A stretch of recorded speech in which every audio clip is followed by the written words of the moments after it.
Welcome to PW only IAS. स्वागत है आप सभी लोगों का हमारे करंट अफेयर्स के आज के इस सेशन में। आज 15 नवंबर 2023 है। तो चलिए फिर अपने आज के इस सेशन को स्टार्ट करते हैं। स्टार्ट करने से पहले हम एक निगाह डालते हैं हेडलाइंस के ऊपर। यहाँ पर आप द हिंदू को खंगालेंगे तो आपको फंडामेंटली एक आर्टिकल मिलेगा, that is about wholesale prices. किसी भी चीज़ को आप थोक में खरीदते हैं तो वो आपको महंगा मिलता है कि सस्ता, दैट इज होलसेल प्राइस। और जब आप किसी चीज़ को किसी खुदरा दुकान से खरीदते हैं तो उसे हम रिटेल प्राइस में देखते हैं। फर्दर अगर आपको इन्फ्लेशन मेजर करना है तो उसके लिए अगर आप किसी चीज़ को थोक में खरीदते हैं तो होलसेल प्राइस इंडेक्स यानी कि WPI का इस्तेमाल किया जाता है। और जब आप कंज्यूमर के लेवल पे एक इंसान जब दुकानों से जाकर सामान को इंडिपेंडेंट वे में खरीदता है तो उसे मेजर करने के लिए उस इन्फ्लेशन को हम CPI यानी कि कंज्यूमर प्राइस इंडेक्स का इस्तेमाल करते हैं। खैर ये जो आर्टिकल है वो WPI के बारे में है, यानी कि जब किसी भी चीज़ को थोक में खरीदा जाता है तो यहाँ पर हमें क्या देखने को मिल रहा है, इन्फ्लेशन है या स्थिति क्या है। इस साल के अक्टूबर को जब इवेलुएट किया गया पिछले साल के अक्टूबर के कंपैरिजन में वी फाउंड कि जो इन्फ्लेशन है वो थोड़ा सा नीचे गया है जीरो से, यानी कि हमें डिफ्लेशन में ट्रेंड देखने को मिल रहा है। चीज़ों के प्राइस नीचे गिरे हैं, that is all about the WPI। यहाँ पर अभी देखिए अगर आप द इंडियन एक्सप्रेस को खंगालेंगे तो एक बहुत ही हाईलाइटेड न्यूज़ देखने को मिलेगी। इंडियन एक्सप्रेस के जो जर्नलिस्ट हैं उन्होंने दुनिया के कई सारे और जर्नलिस्ट के साथ मिलकर साइप्रस का जो डेटा है उसको खंगाला है और कुछ बहुत ही स्ट्राइकिंग निकल के आया है। इसे कहा जा रहा है साइप्रस कॉन्फिडेंशियल्स। ये बहुत ही हाईलाइटेड न्यूज़ है एंड बिलीव मी अभी ये कुछ दिनों तक चलेगा। और साइप्रस कॉन्फिडेंशियल्स के बारे में अभी मैं डिटेल से विस्तार से बात करूंगा। तो चलिए इन सभी आर्टिकल्स पे बात करने के साथ कुछ और इंपॉर्टेंट आर्टिकल्स जो हैं उन पे चर्चा करेंगे। यहाँ पर सबसे पहला जो आपको द इंडियन एक्सप्रेस के फ्रंट पेज पर आर्टिकल दिख रहा था साइप्रस कॉन्फिडेंशियल, उसके बारे में बात करते हैं। मतलब साइप्रस में कुछ ऐसा कॉन्फिडेंशियल था जिसको काफ़ी ज़्यादा रिसर्च के बाद पता चला जर्नलिस्ट को और वो अभी पब्लिक डोमेन में आ गया है। कंट्रोवर्सी जनरेट होनी शुरू हो गई है और ये कंट्रोवर्सी अभी कुछ दिनों में और भी ज़्यादा बढ़ेगी। इसके पहले कि हम इस आर्टिकल के बारे में कुछ भी डिस्कस करें, you need to have a look on the location of Cyprus. देखिए ये है पूरा यूरोप और यूरोप के बाद यहाँ आपको एशिया दिख रहा है, दैट्स अफ्रीका, और यहाँ पर एशिया का और पार्ट है। तो यूरोप और एशिया में अगर आप देखो तो ये है मेडिटेरेनियन सी, और यूरोप और एशिया के बिल्कुल जंक्शन पे एक कंट्री आपको दिख रही है, दैट इज टर्की। और टर्की के बिल्कुल साउथ में आप देखो यहाँ पर मेडिटेरेनियन सी में एक आइलैंड आपको दिख रहा है और यही आइलैंड है साइप्रस। थोड़ा सा मैप यहाँ जूम्ड है, ये है टर्की और ये है साइप्रस। मैं आपको ये बता देता हूँ कि साइप्रस का जो नदन पार्ट है उसे टर्की ने कब्जा भी रखा है और उसे टर्की साइप्रस भी कहा जाता है। अब यहाँ पर देखिए साइप्रस की लोकेशन आपने ये देखी, आप थोड़ा सा और जूम्ड लोकेशन साइप्रस की देखना चाहो तो देख लो। ये साइप्रस का जो सदर्न पार्ट है वो तो एक इंडिपेंडेंट कंट्री की तरह वर्क करता है, बाकी इसका जो नदन पार्ट है उसके ऊपर कब्जा है राइट नाउ टर्की का। सो ये तो लोकेशन हो गई साइप्रस की। अब देखिए एक आइलैंड कंट्री है, इसके पास बहुत सारे रिसोर्सेज तो है नहीं, तो ये दुनिया भर से जो इन्वेस्टर्स हैं उनको अट्रैक्ट करता है दूसरे मीन्स से जहाँ पर वो उन्हें टैक्स बेनिफिट्स दे रहा है और इसीलिए बहुत ही लिक्रेटिव प्लेस है ये भी इन्वेस्टर्स के लिए, बिजनेसेस के लिए। वो लोग यहाँ पर जाकर अपना स्टैब्लिशमेंट बना के कई बार टैक्स को बचाने की कोशिश करते हैं और यही पूरा मामला यहाँ पे भी निकल के आया है। साइप्रस कॉन्फिडेंशियल एक इन्वेस्टिगेशन है जहां पर 100 से ज़्यादा जर्नलिस्ट इन्वॉल्व हुए पूरी दुनिया से और उन्होंने लगभग पिछले 20 सालों के 3.6 मिलियन डॉक्यूमेंट्स को खंगाला। ये डॉक्यूमेंट्स ऐसे थे जो समय समय पर डिक्लासिफाई किए गए या इनके डॉक्यूमेंट्स को इनको लीक किया गया। इन डॉक्यूमेंट्स को स्टडी करने के बाद इन्होंने कुछ बहुत ही स्ट्राइकिंग निकाला हुआ है। पास्ट में हमने कुछ ऐसे और भी खुलासे देखे हुए हैं, जैसे कि स्विस बैंक की लीक्स हुई थी 2015 में, काफ़ी हाईलाइटेड मामला रहा था। पनामा पेपर्स की लीक 2016 में और पेंडोरा पेपर्स 2021 में। इन सब के बाद अब आपके सामने हाजिर है साइप्रस कॉन्फिडेंशियल और यहाँ पर भी कुछ लोगों के नाम आएंगे, कुछ लोग फंसेंगे और मामला हाईलाइट भी होगा। इसके पहले कि आप समझें कि इसमें क्या निकल के आया, क्या हाईलाइट्स हैं जिनके ऊपर आने वाले समय में कंट्रोवर्सीज जनरेट होंगी, ये एक्चुअली में क्या था। देखिए ये एक इन्वेस्टिगेशन थी। इस इन्वेस्टिगेशन में international consortium of investigative journalist शामिल था। ये एक संस्था है ICIJ। देखिए इन जर्नलिज्म के कई सारे विंग्स होते हैं, उसमें एक होता है इन्वेस्टिगेटिव जर्नलिज्म, जहां पर आप चीज़ों को खोजने या जानने की कोशिश करते हो, और ऐसे इन्वेस्टिगेटिव जर्नलिस्ट का ये कंसोर्टियम है, ये एक ग्रुप है जो दुनिया भर के ऐसे जर्नलिस्ट को अपने आप में समेट लेता है। ये जो कंसोर्टियम है यहाँ से 69 मीडिया आउटलेट के जो जर्नलिस्ट थे वो एक साथ आए और इन्होंने 3.6 मिलियन डॉक्यूमेंट्स को स्टडी किया। ये डॉक्यूमेंट्स थे साइप्रस से रिलेटेड। साइप्रस में जो कई सारे सर्विस प्रोवाइडर्स हैं उन्होंने उनका जो डेटा था, जो उनकी इन्फॉर्मेशन थी, वो समय समय पे जो लीक हुई थी उसे उन्होंने पकड़ लिया। और यहाँ पर हाईलाइटेड रहा मामला रशिया के मनी लॉन्ड्रिंग का। रशिया का डायमेंशन क्या है हम उसे एक्सप्लोर करेंगे। Before that with more clarity, what is Cyprus confidential? Cyprus confidential simply, बिल्कुल आसान भाषा में, एक इन्वेस्टिगेशन थी। यह इन्वेस्टिगेशन कैसी थी? इस इन्वेस्टिगेशन को करने में 270 जर्नलिस्ट इन्वॉल्व थे, और ये जो 270 जर्नलिस्ट थे ये 69 ग्लोबल मीडिया हाउसेस से बिलोंग करते थे, मतलब न्यूज़ कंपनीज जो कि दुनिया के बहुत ही प्रोमिनेंट कंट्रीज से हैं। 55 देशों से, 69 मीडिया हाउसेस से 270 जर्नलिस्ट लगे। उन्होंने 20 सालों में जो भी डॉक्यूमेंट्स लीक हुए थे उनको खंगाला, और इन डॉक्यूमेंट्स की संख्या 3.6 मिलियन थी। ऑफ कोर्स कोई एक इंसान ऐसा नहीं कर पाएगा। ये डॉक्यूमेंट्स जो 6 फर्म साइप्रस में ऑपरेट कर रही हैं उन्हीं के थे, जो 1990 से 2022 के बीच के थे। इसको एक्सप्लोर करने के बाद हमें कुछ बहुत ही स्ट्राइकिंग जानने को मिला। जानकारी जो है वो ये दिखाता है कि साइप्रस यूरोपियन यूनियन में एक वीक लिंक की तरह काम कर रहा है। वो जितने भी रूल्स एंड रेगुलेशंस लगा लें, साइप्रस में आने के बाद सब धरे धरे रह जाते हैं।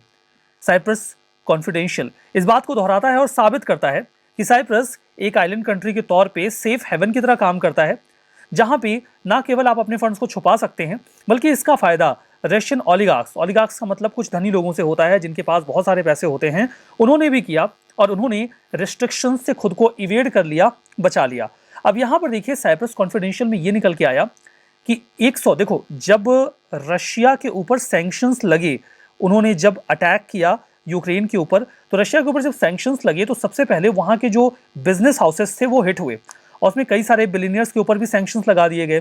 तो 105 रशियन बिलियनियर्स जिनके ऊपर सैंक्शंस लगे थे, उनमें से, मतलब ये वो बिलियनियर्स हैं जिनका नाम 2023 के फोर्ब्स वर्ल्ड्स बिलियनियर लिस्ट में रहा है। इनमें से 67 बिलियनियर ऐसे रहे जिन्होंने साइप्रस की फाइनेंशियल सर्विसेज को एक्सेस करके आनन फानन में अपने एसेट्स को, अपने शेयर्स को ट्रांसफर किया, घालमेल किया और अपना पैसा बचा लिया। मतलब कि इन रशियन बिलियनियर्स के ऊपर, ओलिगार्क्स के ऊपर जो वेस्टर्न सैंक्शंस थे उनका प्रभाव नहीं पड़ा, जस्ट बिकॉज इन्होंने साइप्रस का बहुत ही बढ़िया तरीके से इस्तेमाल किया। यहां पर एक मामला और भी आया। एक जर्मन जर्नलिस्ट थे, बुक राइटर हैं, काफी फेमस हैं, इनकी किताबें मतलब बेस्ट सेलर रहती हैं, अवार्ड विनिंग इनकी किताबें रहती हैं। इन्होंने एक किताब लिखी थी पुतिन के ऊपर, उसका टाइटल था पुतिन्स पावर। उस किताब का क्या नाम था? पुतिन्स पावर। और इसके बाद इसका सब टाइटल उन्होंने ऐड किया था why Russia is important to Europe. तो इस किताब का जो टाइटल है वो काफी स्ट्राइकिंग है। अब एक जर्मन जर्नलिस्ट हैं ये, और इनकी किताब का टाइटल है Putin's power, why Russia is important to Europe. इस किताब में उन्होंने रशिया का बखान किया, पुतिन का बखान किया, रशिया की इकोनॉमिक स्ट्रेंथ को हाईलाइट किया। उस समय इस किताब को काफी इंपॉर्टेंस मिली, और कई बार तो ऐसा लग रहा था कि कहीं रशिया के ऊपर सैंक्शंस लगा के यूरोप अपना खुद का नुकसान ना कर ले। लेकिन ये जो साइप्रस कॉन्फिडेंशियल आया, इसमें यह निकल के आया कि इस राइटर ने पुतिन के एक बहुत ही क्लोज आदमी से पैसे लिए थे इस किताब को लिखने को। अब ये राइटर दिखा तो ऐसा रहा था कि इसका इंडिपेंडेंट ओपिनियन और व्यू है जो जेन्युइन है, रियल है, लेकिन ये जेन्युइन और रियल ओपिनियन नहीं था, रदर इसके पीछे पैसे इन्वॉल्व थे। इसके बाद जो पब्लिकेशन हाउस है उसने बोला कि वो इस जर्नलिस्ट के खिलाफ कार्रवाई करेंगे। एट द सेम टाइम कि साइप्रस की जो गवर्नमेंट है उनकी ओर से भी रिस्पॉन्स आया है कि उनकी कंट्री की जो रेपुटेशन है वो सबसे ज़्यादा इंपॉर्टेंट है, और वो इसको इन्वेस्टिगेट करके जो भी कंसर्न होंगे उन्हें एड्रेस करेंगे। चलो ये तो रिस्पॉन्स हो गया उस पब्लिकेशन हाउस की ओर से, इवन साइप्रस की ओर से रिस्पॉन्स आया। इसमें इंडिया का क्या एंगल है? क्या इंडिया भी इस कॉन्फिडेंशियल मामले में जाने वाला है? तो यहाँ पर देखिए विनोद अडानी, जो कि यहाँ पर कई सारे गौतम अडानी के बड़े भाई हैं, विनोद अडानी, पंकज ओसवाल, ये 66 उन इंडियंस में शामिल हैं जिन्हें साइप्रस की ओर से गोल्डन पासपोर्ट मिला हुआ है। And what is this golden passport? Golden passport अगर आपको किसी भी कंट्री का मिल जाता है, it is similar to citizenship. इसका मतलब यह है कि आप वहां पे जाके लैंड खरीद सकते हो, यहां पर बहुत ही ओपनली बिजनेस कर सकते हो। जो गोल्ड पासपोर्ट है या गोल्डन पासपोर्ट है, ये कई सारी कंट्रीज ग्रांट करती हैं जिनको चाहिए होता है लिक्रेटिव इन्वेस्टमेंट।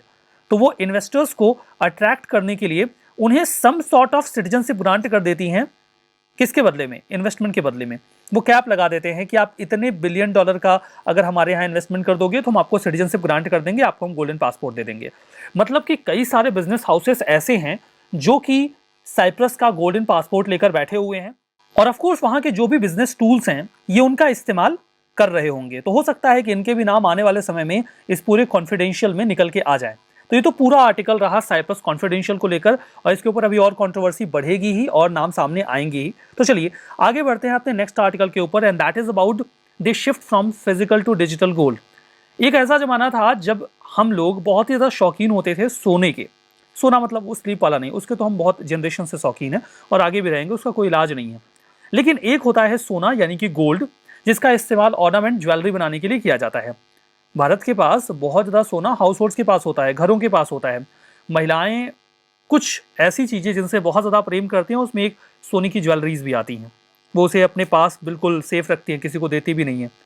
हाल फिलहाल में एक नया ट्रेंड देखने को मिला। Gold exchange traded fund, gold mutual fund और सॉवरेन गोल्ड बॉन्ड, ये जो नई नई स्कीम्स आई, इनकी वजह से जो फिजिकल गोल्ड की पॉपुलैरिटी है वो कम हो गई है। अब इसके पीछे क्या रीजंस हैं? देखो, फिजिकल गोल्ड के साथ में कई तरीके के चैलेंजेस होते हैं। जैसे फिजिकल गोल्ड की जो वैल्यू है वो गोल्ड की वैल्यू बढ़ने के साथ बढ़ती तो ज़रूर है, लेकिन एट द सेम टाइम उसकी वैल्यू एक पर्सपेक्टिव से गिर जाती है, क्योंकि उसमें मेकिंग चार्जेस होते हैं और थोड़ी बहुत मिलावट भी की जाती है। इस लिहाज से उसकी वैल्यू थोड़ी बहुत गिर भी जाती है। उसके ऊपर आपको कोई ब्याज नहीं मिल रहा होता है। प्लस हमारे यहाँ उतना सोना होता नहीं है जितनी डिमांड है सोने की, and that is the reason कि हमें सोना इंपोर्ट करना पड़ता है इंडिया की नीड्स को पूरा करने के लिए। अब उसके बदले हमारा फॉरेक्स चला जाता है बाहर। ये कई तरीके के चैलेंजेस आते हैं जब हम फिजिकल गोल्ड का इस्तेमाल करना शुरू करते हैं। अब इसके लिए हमने कई तरीके की स्कीम्स निकाली that if you wish to invest in gold, तो आप फिजिकल गोल्ड की ओर मत जाओ। हम आपको एक पेपर थमा देंगे, हम आपको म्यूचुअल फंड दे देंगे जिसमें आपका पैसा गोल्ड में ही इन्वेस्ट किया जाएगा। अब आपको ब्याज मिलेगा और आपकी जो आइटम है उसकी वैल्यू सोने की तरह बढ़ती रहेगी। तो जो ट्रेंड है वो ये है कि लोगों के अंदर धीमे धीमे फिजिकल गोल्ड को लेकर अवेयरनेस आ गई है, और अब वो फिजिकल गोल्ड को लेकर उतने ऑब्सेस्ड नहीं है जितने कि वो पहले हुआ करते थे। जेफरीज की रिपोर्ट आई है जहां पे बताया गया कि 15.5% जो total Indian house hold asset है 2023 का, वो अब गोल्ड में है। मतलब धीमे धीमे ये जो रेशियो है वो कम हो रहा है। जेफरीज एक US based investment banking capital market firm है जो हमें बताती है इन्वेस्टमेंट के बारे में, कंपनीज के बारे में, और जो ट्रेंड है उसे ये इवेल्युएट करते रहते हैं ग्लोबल लेवल पे। नाउ गोल्ड का जो शेयर है वो रियल स्टेट के बाद सेकंड नंबर पे आता है हमारी इकोनॉमी में। रियल स्टेट का जो शेयर है वो 50.7% का है, जो कि हाईएस्ट है। ट्रेडिशनली इंडियंस गोल्ड को बाय किया करते थे ज्वेलरी बनाने के लिए। कई बार वो गोल्ड बार्स के फॉर्म में या कॉइन्स के फॉर्म में भी सोने को रखा करते थे। बाद में वो उसे किसी भी, जैसे मान लो उन्होंने गोल्ड का बार भी लिया हुआ है, एक सिल्ली ले रखी है या कॉइन्स भी बनवा रखे हैं, तो बाद में उनको जब भी मौका मिल जाता था, घर में कोई वेडिंग आ गई किसी रिलेटिव के यहाँ, फटाक से वो उसको कन्वर्ट कर लेते थे ज्वेलरी में, और जब भी वो क्राइसिस में जाते थे तो उसको लिक्विडेट करके अपनी क्राइसिस को एड्रेस कर लेते थे। बार्स और कॉइन्स तो बहुत ही आसानी से लिक्विड हो जाते थे, लेकिन उनकी प्योरिटी को आप कभी गारंटी नहीं कर सकते। कई बार धोखा हो जाता था, मिलावट के साथ आपको सोना बेच दिया जाता है। स्टोरेज कॉस्ट बहुत महंगी होती है। घर में कई बार आपको लगता है कि महंगा है, फिर आप उसे बैंक वगैरह में स्टोर करते हो तो वो महंगा पड़ जाता है, और उसके बाद रिटेलर्स जब उसको बनाते हैं तो मेकिंग चार्जेस वगैरह आ जाते हैं, और रीसेल वैल्यू भी थोड़ी बहुत कम हो जाती है। नए सोने और पुराने सोने में थोड़ा सा अंतर आ जाता है। वो बोलेंगे कि हाँ इसमें थोड़ी क्वालिटी रिड्यूस हो गई है, या सोने की आपकी वैल्यू अब कम हो गई है, इसमें कुछ जो इरोजन हो गया है, तो वो आपको पैसा उतना नहीं देंगे जितना आपको खरीदते वक्त लगा था। लेकिन अब डेमोग्राफिक्स में चेंज आ रहा है, बैंकिंग फैसिलिटीज़ ज़्यादा एक्सेसिबल हैं, डिजिटल इकोनॉमी काफ़ी आसान हो गई है लोगों के लिए, और लोग फाइनेंशियल इन्वेस्टमेंट एवेन्यूज़ को लेकर ज़्यादा अवेयर हैं। अब वो फिजिकल गोल्ड को लेकर उतने ऑब्सेस नहीं है। उनको अगर 2.5% का इंटरेस्ट रेट मिल रहा है सॉवरेन गोल्ड बॉन्ड में ना, तो वो बॉन्ड खरीद लेंगे, वो सोना नहीं खरीदेंगे। तो ये एक ट्रेंड समझ लो कि बदलाव आ रहा है। एक पर्सपेक्टिव से अच्छा भी है, क्योंकि हमारी जो इम्पोर्ट बिल्स हैं वो कम होंगे। एक लिहाज से नुकसानदेह होता है, क्योंकि गोल्ड एक स्टेबल एसेट की तरह काम करता है जो क्राइसिस में फैमिलीज की मदद कर देता है। हमारा जो अगला आर्टिकल है वो राइजिंग साइंटिफिक मिसकंडक्ट के बारे में है, जो इंडिया में बढ़ रहा है। इंडिया रिसर्च वॉचडॉग ने अभी ये कहा कि इंडियन रिसर्च में रिट्रैक्शन की संख्या बहुत तेजी से बढ़ती जा रही है। अब यहाँ पर एक शब्द आता है that is retraction. What does it mean? इसका मतलब ये होता है कि सपोज करो कि आपने एक रिसर्च करी, उस रिसर्च के बारे में आपने एक डॉक्यूमेंट तैयार किया, सपोज करो 10 पेज का, 15 पेज का, उसे आप कह रहे हो रिसर्च पेपर। तो आपने जो रिसर्च करी उसे आपने एक डॉक्यूमेंट में कन्वर्ट किया 10 से 15 पेज के, और फिर आपने उस रिसर्च पेपर को एक जर्नल में पब्लिश करवा दिया। अब कायदे से जो ये जानकारी होती है आपके रिसर्च पेपर में वो बहुत स्पेसिफिक होती है, बड़े काम की होती है, और उससे ओवरऑल ह्यूमैनिटी को फायदा होता है। लेकिन आजकल रिसर्चेस में मिसकंडक्ट बहुत ज़्यादा होने लगा है। मतलब लोग डेटा चुरा लेते हैं, डेटा कॉपी कर लेते हैं दूसरे का डेटा, उसको क्रेडिट भी नहीं देते हैं। तो इससे क्या होता है कि सपोज करो कि आपने आनन फानन में जो डेटा है वो चुरा लिया, किसी का डेटा कॉपी कर लिया विदाउट गिविंग क्रेडिट, और आपने उसको पब्लिश तो करवा दिया। अब आपने किसी जर्नल में उसको पब्लिश करवा दिया, इसका मतलब ये थोड़ी है कि वो अजर अमर हो गया, अब उसे कोई छू नहीं सकता, अब बाप एकदम सॉलिड हो गया, पत्थर की लकीर, ऐसा नहीं होता। जर्नल्स को अगर बाद में पता चल गया ना कि आपका जो डेटा है वो कॉपीड है या आपने अनएथिकल प्रैक्टिस से कोई डेटा कलेक्ट किया हुआ है, तो वो आपका पेपर अपने जर्नल में से बाहर कर देंगे। और जब एक पेपर पब्लिश हो जाता है और पब्लिश होने के बाद जब उसे बाहर कर दिया जाता है जर्नल से, उसे ही कहा जाता है रिट्रैक्शन। मतलब वो जर्नल बोलता है कि हम आपके पेपर को रिटर्न कर रहे हैं, वापस कर रहे हैं, because that is not up to the mark. इसे ही कहा जाता है रिट्रैक्शन। रिट्रैक्शन देखो हमेशा से होता रहा है, कुछ न कुछ गड़बड़ियां कई बार पेपर्स में निकल ही जाती हैं, लेकिन रिट्रैक्शन की संख्या ये बहुत ज्यादा बढ़ गई है। क्या है ये? देखिए, साइंटिफिक मिसकंडक्ट को आप ऐसे डिफाइन कर सकते हो कि जो हमारे एक्सेप्टेड स्टैंडर्ड्स हैं, जब हम उनसे डेविएट कर जाते हैं और हम पब्लिकेशन एथिक्स को फॉलो नहीं करते, तो वहां पर फिर उसे कहा जाता है कि आपने साइंटिफिक मिसकंडक्ट किया हुआ है। कई तरीके के साइंटिफिक मिसकंडक्ट हो सकते हैं, जैसे कि आपने प्लेजरिज्म किया, आपने किसी का डेटा कॉपी कर लिया, ठीक है, और उसे क्रेडिट नहीं दिया, आपने एक्सपेरिमेंटल टेक्निक गलत इस्तेमाल की, या आपने फ्रॉड से किसी का डेटा इस्तेमाल कर लिया, आपने यहाँ उनका डेटा चोरी कर लिया। रिट्रैक्शन तब किया जाता है जब पब्लिश पेपर को विड्रॉ कर लिया जाता है किसी साइंटिफिक लिटरेचर से, किसी जर्नल से। कई सारे कारण हो सकते हैं। आपने कई, देखो ऐसा नहीं है ऐसा होता कि रिट्रैक्शन इसी वजह से हुआ क्योंकि आपने किसी का डेटा चुरा लिया है। कई बार आपके डेटा में गलती निकल जाती है, जो गलती से भी हो सकती है, या पता चला कि वो एक्यूरेट नहीं है, तो फिर वो गलती मिलने पे भी वापस कर देते हैं हम। वो हो सकता है चोरी ना हो, बट गलती हो गई थी, उसमें भी हो सकता है। बट कई बार डेटा फैब्रिकेशन, प्लेजरिज्म और किसी के डेटा चोरी करने की वजह से भी डेटा रिट्रैक्शन देखने को मिलता है।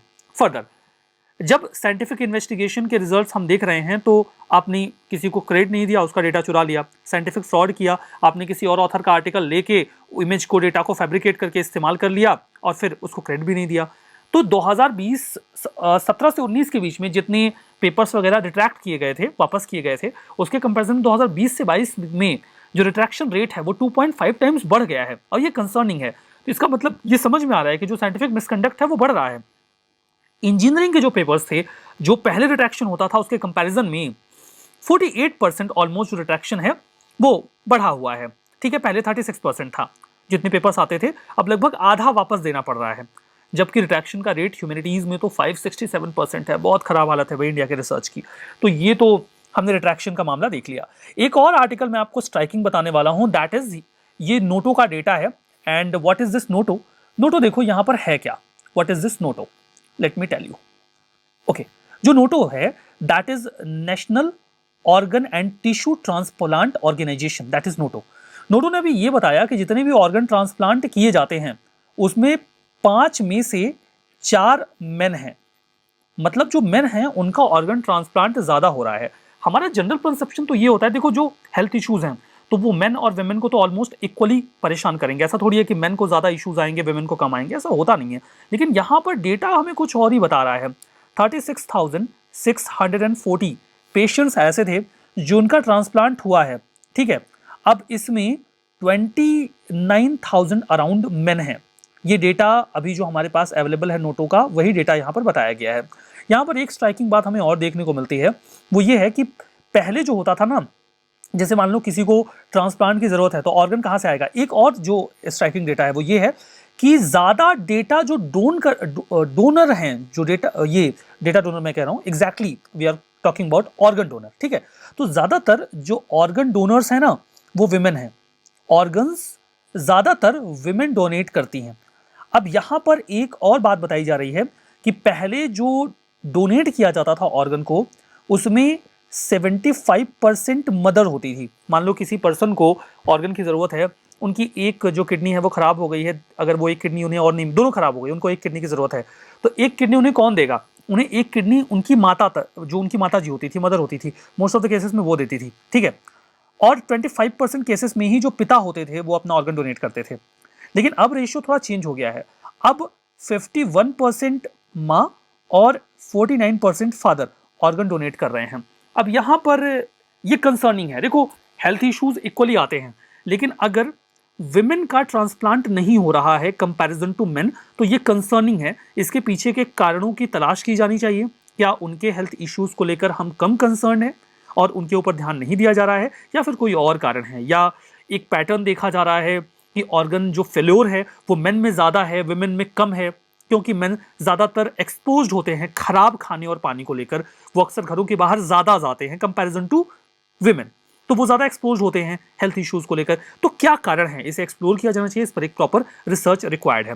तो ये आर्टिकल हमने यहाँ पर डिस्कस किया कि ऑर्गन रिसिपिएंट कैसे हैं, नोटो का जो डेटा है वो हमने यहाँ पे कवर कर लिया है। उम्मीद करता हूँ ये आर्टिकल्स आपको समझ में आ गए और आगे बढ़ेंगे। और एक क्वेश्चन आपके पास है 2021 का, and that is about bond yield. आपको बताना है कि जैसे आपने कोई बॉन्ड खरीदा है तो उस पर जो आपको फायदा होता है that is called as bond yield. Bond yield किन फैक्टर्स से इन्फ्लुएंस होती है ये आपको बताना है।